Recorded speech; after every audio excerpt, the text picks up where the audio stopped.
السلام عليكم خاوتي، ما تنسوا دنا اشتراك في القناة، دنا لايك اشتراك، وصلنا 1000 مشترك. السلام عليكم، خليكم على الفيديو. هذا البلبينة ها؟ لا لا راح نادي الدرعية. ما في شيء بشكل رسمي لحد الحين. ما في ما راح بشكل رسمي للحين ما في شيء معاكم يعني في النادي؟ لا راح هو الان هناك في التجربه يعني. هو راح يقول السعوديه ومع نادي الدرعيه لحد الحين خالد يعني ما طلع شيء بشكل رسمي. يعني ما دام راح هناك خالد في عندهم عدم ممانعه.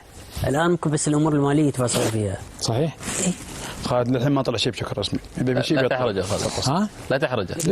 السؤال الان كنادي يسامح للاعب يروح الدوله الثانيه مع النادي الفلاني، سامح له فقط. الان باقي الامور الماليه، هو لذلك يقول لك ابو جابر انه ما في شيء، لان حتى الان ما توافقوا على الامور الماليه للاعب والنادي. بعد اذنك محمد، شو قصدك؟ يعني يمكن انه هو في النادي ما يبي يعلن عن شيء ما صار للحين. لا بس كلام سالم صحيح، الانتقال الرسمي ما اعلن عنه. لكن هو في تفاوض الان واللاعب هناك حسب الاخبار. اكيد لاعب من العدل وبين الكل يبي. في فحوصات طبيه خالص يعني. فحوصات طبيه يعني خالص. اي بس على حسب النتائج ممكن يخلصون الامور الماليه. بس عفوا، هل هو نادي الحين متعاقد معه لمتى؟ 5 سنوات. يعني هو الحين احنا ما صار له سنه معنا. اي خلص موسم واحد. خلص في يعني شرط جزائي شيء ولا؟ يا طبعا اكيد في شرط جزائي. طبعا بس اللاعب من العدل وبينه شيء طبيعي انك تجي عروض. بس هو مش موجود معاك، هو راح على كلام الشباب. على كل خالد هو لاعب شيء طبيعي تجي عروض، حتى الموسم الماضي جاته عروض. فلو في اي شيء بيطلع بشكل رسمي. سالم دقيقه لو سمحت. في فرق بين لاعب اقول لك هو عندي وقاعد تصير مفاوضات، نعم صح هو موجود في النادي، لكن في لاعب يقول لك محمد الهاج يقول لك في الفحوصات الطبيه. انا ما قلت لك في مفاوضات ما في مفاوضات، انا قلت لك اذا في اي شيء راح يطلع على موقع النادي الرسمي وبشكل رسمي. ان شاء الله ما نخسره في الدوري او يخسره نادي تحيل، لان لاعب ذو قيمه فنيه عاليه. مثل ما فقدناه قبل بعد بسبب امور ماليه اعتقد. فقدناه مارينهو اللي كان في نادي الجيش. مارينو راح للاتحاد. اليوم صار دمج بين نادي نادي تحيل ونادي الجيش. الحمد لله. زين. لا خلها وراح نادي الوحده. الدمج صار بين نادي الاخويه ونادي الجيش. الاخويه والجيش راح والجيش. اي نعم، وكان هو ابرز نجوم الدوري. محمد انت قاعد تقول انه راح. فقدناه. هذه الاخبار من السعوديه ان الفحوصات الطبيه طبعا تتم بعد الاتفاق المالي. صح. ما دام انه راح على انه بيفحص هناك معناته صار اتفاق مالي. بس سالم يقول لك ما في شيء. سالم يقول بشكل رسمي يعني لازم يعلن موقع دحيل. خالد اللاعب وين؟ في السعوديه. في السعوديه حسب كلام محمد لا في السعوديه. هذه الاخبار السعوديه. خالد اذا اللاعب راح السعوديه 100% متفقين ناديين وخالصين، فقط مثل ما قال ابو سلطان على الفحص الطبي. هذا شيء. اذا عادل والبينه انتقل اكيد ان دحيل مستفيد 100% من مبلغ مالي كبير. اوكي بيستفيد مبلغ مالي، بس شنو البديل؟ البديل هذا الاداره اكيد الشغال اول ما صار له يعني يومين. دائما اصلا اللعيبه كل ما لاعب برز اكيد تنهال على العروض. واي لاعب يطلع يعتبر خساره اذا كان لاعب مميز في الدوري. لما انا يطلع من عندي لاعب مميز في الدوري مثلا اكرم، تجي له عقود لو يتركونه يخسرون. يعني ما على اساس الامور الماليه. مثل بلبينه تاكد ان في مقابل مادي استفاد منه دحيل. ما ننكر لاعب. اوصل لك نقطتي. لاعب صار له يومين او المفاوضات او اعلن خلال من يومين ان اللاعب في السعوديه مثلا، على وشك خلاص تمام الاتفاق. اكيد ان دحين شغالين، لان انت الحين مو بس بكره يسكر سوق الانتقالات، في تقريبا لين 2/9 او 10/9 تقريبا 20 يوم من اليوم. انتقالات شغاله يعني اكيد النادي شغال.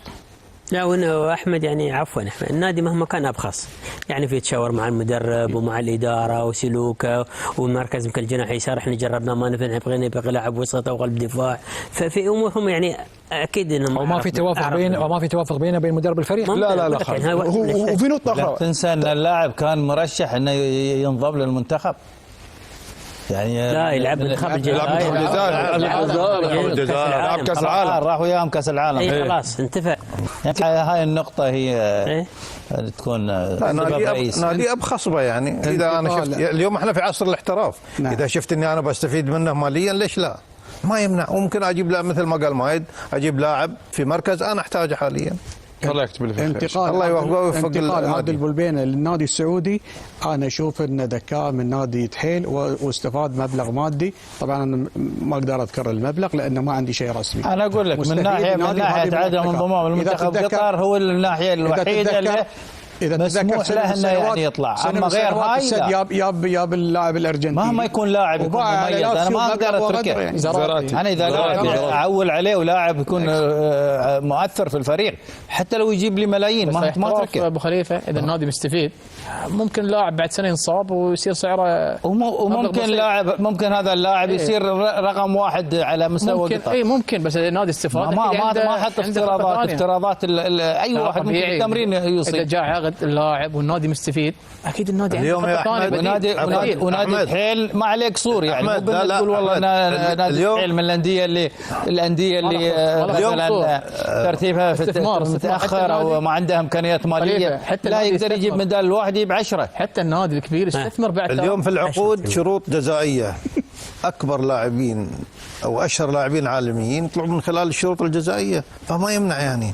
شو المشكله اذا طلع من تحيل وراح نادي ثاني؟ هو سؤال سالم. خلينا نفترض مثال لو هو انتقل مثلا مقابل الصفقه صارت 13 مليون دولار، انا اقول مثلا في يروح مبلغ حق تحيل كبير شيء. اي طبعا 13 مليون تروح حق تحيل مثلا 99 يعني 90% الى 95% يكون تحيل ربحان اصلا ويجي مكانه لاعب افضل منه طبعا. لان انا جايبه بسعر عادي ترى. وخالد وترى ممكن الدحيل ما يجيب احد.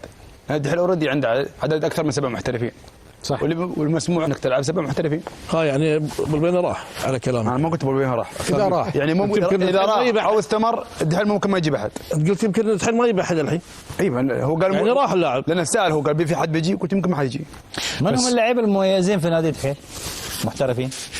فيراتي مصاب رجع رجع بس يعني الجوله مش موجود. زين غيره توتا بلبينه كان عمر سيكو.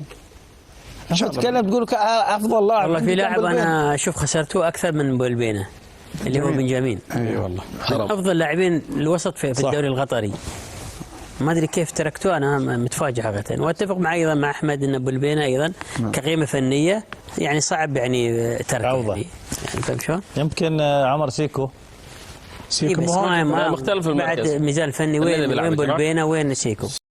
عادل البلبيني رأيي الشخصي فيه لاعب جيد يلعب بالقدمين يراوغ جيد يسدد جيد جدا ومسيرته مع الدحيل قد انتهت مع الدحيل وهو وهو في السعودية ويفاوض مع ناديه الجديد. والسلام عليكم.